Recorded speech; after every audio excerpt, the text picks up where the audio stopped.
Everyone, आज का जो हमारा टॉपिक है वो है रिट्स। हम रिट्स के बारे में बात करने वाले हैं। ये आपका कॉन्स्टिट्यूशनल लॉ का एक बहुत इंपॉर्टेंट टॉपिक है और जनरली भी आपको पता होना चाहिए इस चीज़ के बारे में, बीइंग अ लॉ स्टूडेंट। तो जो रिट्स है वो हमारी आर्टिकल 32 ऑफ कॉन्स्टिट्यूशन और आर्टिकल 226 ऑफ इंडियन कॉन्स्टिट्यूशन में कवर की गई है। तो ये होता क्या है, ये एक फॉर्मल कमांड है। प्लीज़ मेरी राइटिंग को थोड़ा सा बियर कर लेना। ओके, ये एक फॉर्मल कमांड है। कौन दे रहा है इसको? कोर्ट्स दे रहे हैं। कोर्ट कौन दे रहा है? सुप्रीम कोर्ट या फिर हाई कोर्ट। अब जो सुप्रीम कोर्ट है वो आपका दे रहा है आर्टिकल 32 के अंदर, और हाई कोर्ट है वो आपका दे रहा है 226 के अंदर। ठीक है, ये आपको क्या कह रहा है कि आप किसी चीज़ को कैसे करोगे ये बता रहा है, या कह रहा है इस चीज़ को इस तरीके से आपको नहीं करना है, ये ऑर्डर दे रहा है आपको, राइट। तो ये एक फॉर्मल कमांड है सुप्रीम कोर्ट या हाई कोर्ट की। इंफीरियर कोर्ट्स पे लगता है, इंडिविजुअल्स पे लगते हैं, प्राइवेट इंडिविजुअल्स पे लगते हैं, कई बार गवर्नमेंट ऑफिशियल्स पे लगते हैं। तो अलग अलग तरीके से हम लोग इसको पढ़ेंगे। ओके, अब हम बात करेंगे आर्टिकल 32 की। पहले हमें ना इसका डिफरेंस देखना है कि हाई कोर्ट और सुप्रीम कोर्ट में ऐसा क्या डिफरेंस है जो इनको अलग अलग किया गया। ठीक है, सबसे पहले we will talk about supreme court का। तो सुप्रीम कोर्ट का आपका आर्टिकल 32 के अंडर फाइल होता है। अब ये जो है ये डील करता है किससे?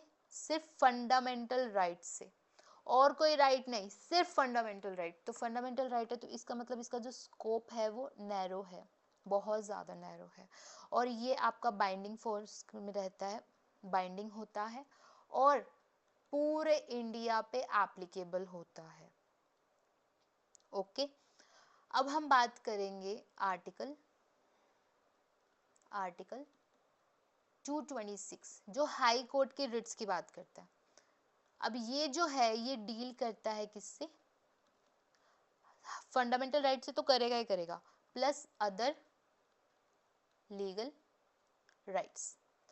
अदर लीगल राइट्स जो हमने इसमें ये इंक्लूड किया है, इससे इसका जो स्कोप है वो क्या हो गया है? Wider. As compare to article 32 वो वाइडर हो गया है। और ये कहाँ पे एप्लीकेबल होगा?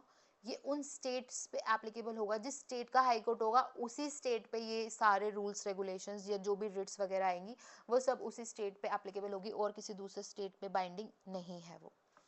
Now we have total 5 kind of writs जो हम आज पढ़ने वाले हैं।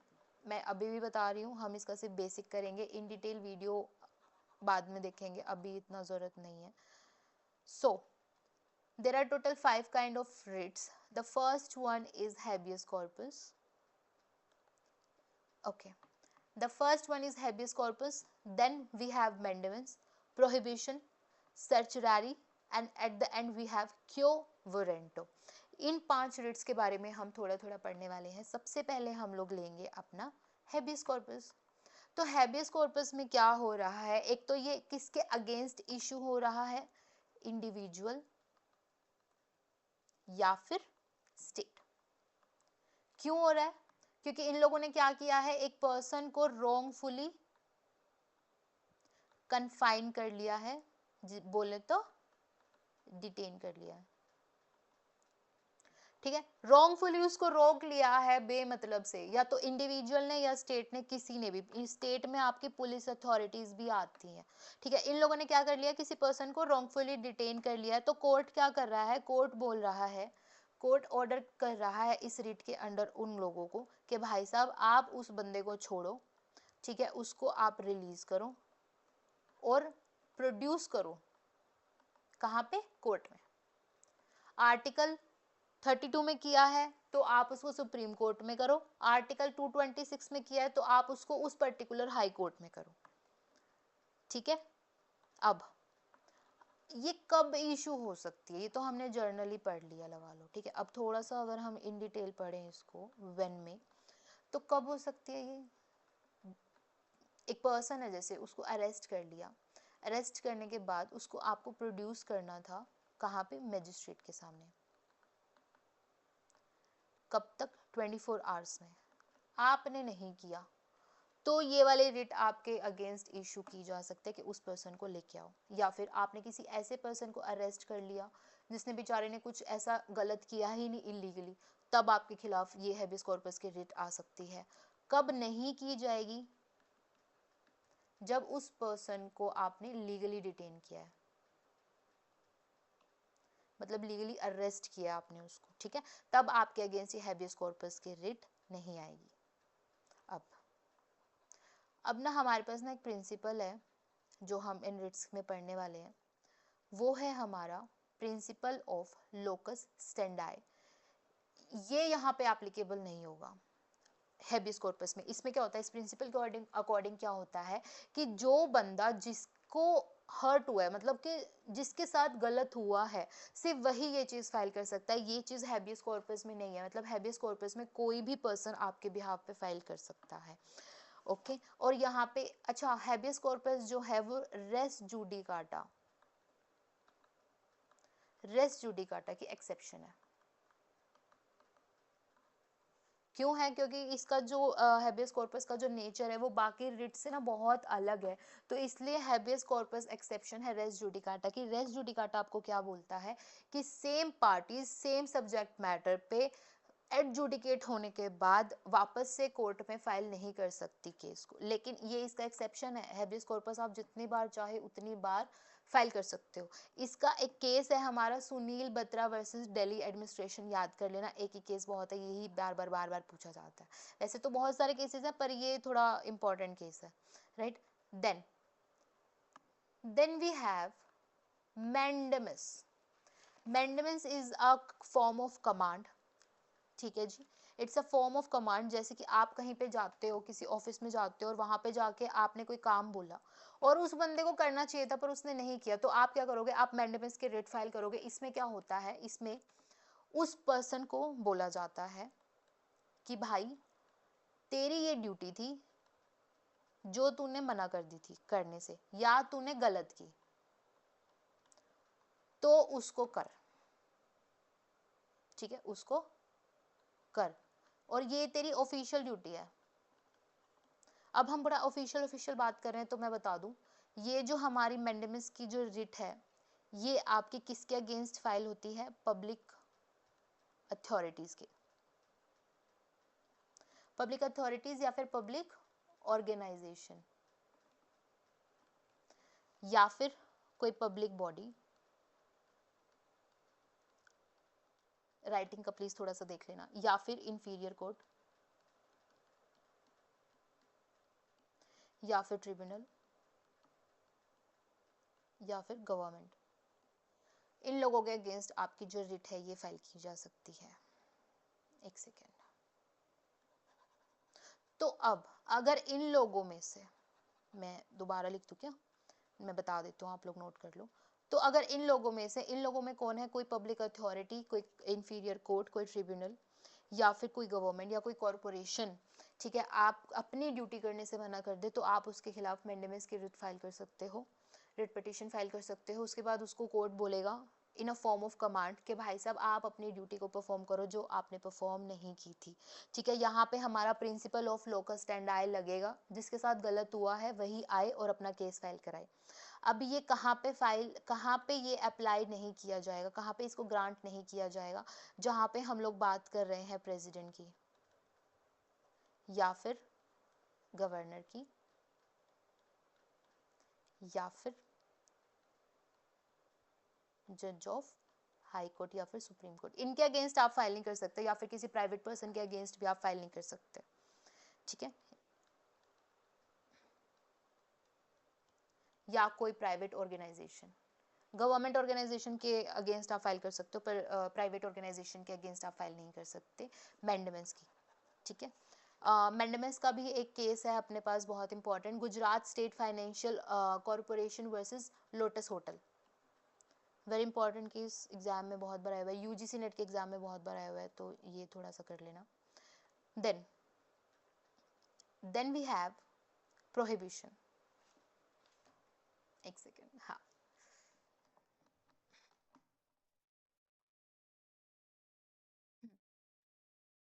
देन वी हैव प्रोहिबिशन, ठीक है। अब प्रोहिबिशन के वर्ड से देख लो, टू प्रोहिबिट, टू प्रोहिबिट, ठीक है। आप क्या कर रहे हो यहाँ पे, जो हायर कोर्ट है वो लोअर कोर्ट को बोल रहा है कि भाई जो भी तूने अभी जो केस तू कर रहा है ना, जो पेंडिंग है, अच्छा यहाँ पे ना वर्ड याद रखना, तुम पेंडिंग लिटिगेशन, यहाँ पे जो इशू है वो अभी कोर्ट में पेंडिंग है जब हम ये वाली रिट फाइल कर रहे हैं, तो वो इसको बोल रहा है कि भाई ये जो पेंडिंग इशू है तो इसको यहीं पे ही रोक दे। ठीक है, मतलब ये आपका प्रिवेंटिव नेचर का है। ठीक है, ये आपको ये किस लिए इशू किया जाता है कि आप केस को फर्दर मत चलाओ। हायर कोर्ट है वो लोअर कोर्ट को बोलता है भाई इस केस को यहीं रोक दे, इसको आगे मत चला। क्यों बोल रहा है वो इसको ऐसा, क्या ग्राउंड्स हैं ऐसे उसके पास जो उसको बोलना पड़ रहा है? ग्राउंड्स क्या है? जुरिस्डिक्शन में नहीं है तेरे, ठीक है, मतलब कि एब्सेंस। वो बोलेगा कि जुरिस्डिक्शन में नहीं है तेरे, तो इसको अगर तू मतलब कि डील भी करेगा तो वो गलत कहलाया जाएगा। एक्सेस ऑफ जुरिस्डिक्शन मतलब अपनी जुरिस्डिक्शन से ज़्यादा ही ओवर तूने मैटर ले लिया है, या फिर क्या है, वोलेट कर रहा है किसको, नेचुरल जस्टिस को। तो ये कुछ ग्राउंड्स है जहाँ पे हायर अथॉरिटीज़, हायर कोर्ट जो है वो लोअर कोर्ट को बोलते हैं कि आपके पास जो पेंडिंग केस है प्लीज़ आप उसे रोक दो और उसको ख़त्म कर दो अभी, क्योंकि आपके पास जुरिस्डिक्शन नहीं है, या फिर आप क्या कर रहे हो, आप उसको मतलब वो कर रहे हो, क्या कहते हैं उसको, मतलब आप गलत डील कर रहे हो उसको। तो अब यहाँ से आपको क्या समझ में आया कि ये किस पे एप्लीकेबल है, जुडिशियल बॉडीज पे, जुडिशियल बॉडीज पे एप्लीकेबल है ये, या फिर क्वाजी जुडिशियल, किन पे एप्लीकेबल नहीं है, non judicial, non judicial bodies पे ये वाला जो रिट है एप्लीकेबल नहीं होगा। ठीक है, अब यहाँ पे हम अगर आगे की बात करें, एक सेकेंड, यहाँ पे प्रिंसिपल ऑफ लोकस स्टैंडाई एप्लीकेबल होगा। जिस बंदे के साथ गलत हुआ है या जिसका केस है वो ये चीज को फाइल कर सकता है कि भाई साहब, बोल सकता है ना जाके कि रिट मतलब कि गलत डील कर रहा है केस को, इसके पास कोर्ट के पास तो ऐसा कुछ पावर ही नहीं है तो वो क्यों कर रहा है, कर सकता है भाई, कुछ नहीं कह सकते। Then we have certiorari. अब ये जो है ये आपकी जुडिशियल बॉडीज, एडमिनिस्ट्रेटिव बॉडीज या क्वाजी जुडिशियल बॉडीज के अगेंस्ट ही अवेलेबल है। ठीक है, इस रिट में क्या हो रहा है, इसमें उन अथॉरिटीज को बोला जा रहा है टू क्वैश अ जजमेंट, मतलब कि आपने जो जजमेंट दी है आप उसको क्या करो, खत्म कर दो। क्यों कर दो खत्म? अच्छा, या तो आपने अगर वो केस डिसाइड कर लिया है तो आप उसको खत्म कर दो, मतलब क्वैश कर दो।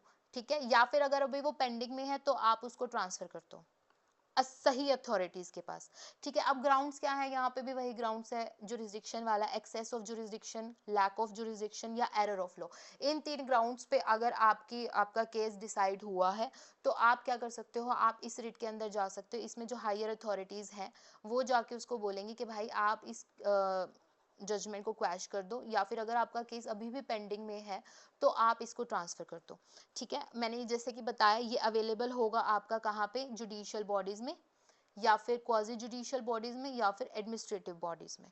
ठीक है जी, ये आपका प्रिवेंटिव प्लस क्यूरेटिव नेचर का रहेगा। ठीक है, इसमें आप उसको रोक तो रहे हो, साथ साथ आप क्या कर रहे हो, अगर उसने वो डिसाइड किया है तो आप उसको कह रहे हो इसको खत्म करो। ठीक है, अब ये कब इशू होगा, जब आपका जो लोअर कोर्ट है उसने किसी मतलब उसके डिसीजन में कोई गलती है, मिस्टेक है कोई, तब हो सकता है, या फिर उसने जुडिशियली अच्छे से एक्ट नहीं किया है तब हो सकता है, मतलब उसका केस जो है वो मेरिट्स पे डिसाइड नहीं हुआ है, या फिर आपने क्या किया है, लोअर कोर्ट का जो डिसीजन है वो वॉयलेटिव है कहाँ पे, कॉन्स्टिट्यूशनल लॉज से, तो फिर आपका वो जो जजमेंट है वो क्वैश हो सकता है। ठीक है, तो ये जो सर्चरारी है इसमें हम लोग ने क्या पढ़ा है कि आप या तो जजमेंट को क्वैश करने का बोल रहे हो, या फिर आप कह रहे हो कि भाई अगर पेंडिंग है तो उसको ट्रांसफर कर दो राइट अथॉरिटीज के पास। इसका एक केस है हमारा Nalini Ranjan versus Ananda Shankar, very important case, मतलब यूजीसी नेट में आ चुका है बहुत बार। At the end we have quo warranto. अब इसमें क्या होता है, by what authority, by what authority, इससे थोड़ा समझ में आया, मैं बता देती हूँ, सॉरी। तो इसमें क्या हो रहा है, इसमें आप जो है एक पर्सन को बुला रहे हो, जो क्या कर रहा है, पब्लिक ऑफिस को होल्ड कर रहा है। हाँ जी, पब्लिक ऑफिस को होल्ड कर रहा है वो, ठीक है। आप उससे पूछ रहे हो कि भाई आप किस अथॉरिटी से इस ऑफिस को होल्ड कर रहे हो, जबकि आप लीगली एंटाइटल नहीं हो। अगर आप लीगली एंटाइटल हो तो आप उस हिसाब से प्रेजेंट होना, लीगली एंटाइटल नहीं हो तो आपसे पूछा जाएगा कि आप क्यों कर रहे हो, ठीक है। और इस वाले केस में लोकस लोकस स्टैंडाई एप्लीकेबल नहीं होगा। कोई भी पर्सन किसी भी अथॉरिटी के बारे में पूछ सकता है, भाई डर के रहो तो, ठीक है। लोगों को अपने राइट्स पता लगने वाले हैं। उसके बाद अब ये जो हमारा क्यो वारंटो है, ये आपका किसके अगेंस्ट इशू नहीं हो सकता, मिनिस्टर्स या फिर प्राइवेट ऑफिस,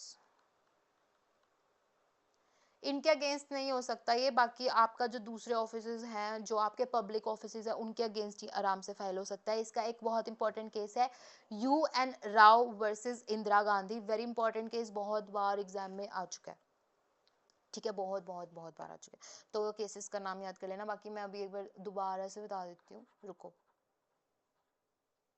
1 2 3 4 करके करेंगे, वो नंबर आप देख लेना, ठीक है। तो अभी हमने क्या किया, हमने 5 रिट्स के बारे में पढ़ा है। रिट्स क्या होता है, एक फॉर्मल कमांड होती है किसकी, कोर्ट की। कोर्ट कौन सा, हाई कोर्ट या फिर आपको सुप्रीम कोर्ट, कोई भी हो सकता है।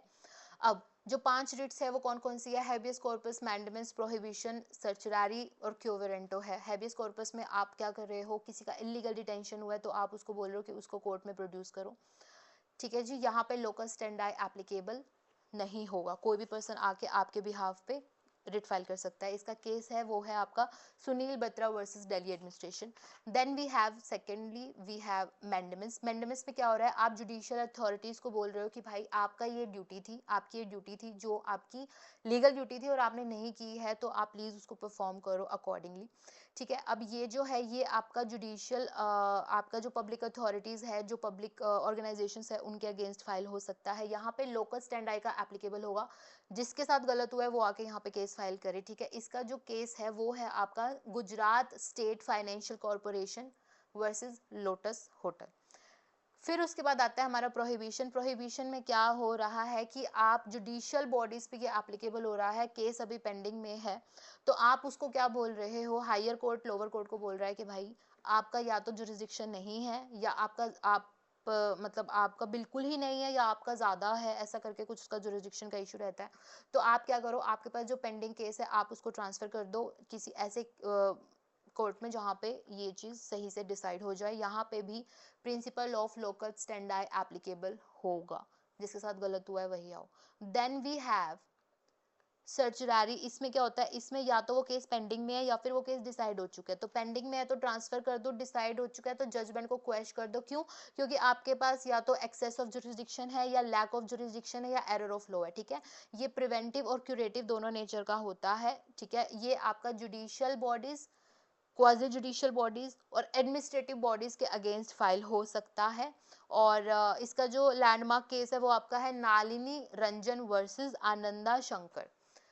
Eight the end we have quo warranto. Quo warranto में आप बोल रहे हो बाय व्हाट अथॉरिटी और वारंट आपने इस ऑफिस को होल्ड किया हुआ है जहां पे आप बैठे हो, किस किस अथॉरिटी से आपने ये चीज की है, जबकि आप लीगली उस चीज को करने के लिए बाउंड नहीं हो। यहाँ पे भी लोकस स्टैंडाई का जो प्रिंसिपल है वो एप्लीकेबल नहीं होगा, ओके जी। और ये आपका मिनिस्ट्रियल और प्राइवेट ऑफिसेज पे एप्लीकेबल नहीं है, पब्लिक ऑफिसेज पे एप्लीकेबल है। और इसका जो केस है वो है आपका UN Rao versus Indira Gandhi. Cases बता दिए, लोकल स्टैंड आई वाला आता है वो बता दिया, थोड़ा थोड़ा और बता दिया, बाकी इन डिटेल हम लोग इसको बाद में करेंगे। And thanks for watching. I hope आपको ये टॉपिक समझ में आ गया होगा। आज हमने इसका सिर्फ बेसिक करा है, इसका इन डिटेल वीडियो बाद में आएगा, लेकिन अभी बेसिक से काम चला लो, ठीक है जी। थैंक यू सो मच, मिलते हैं अगली वीडियो में।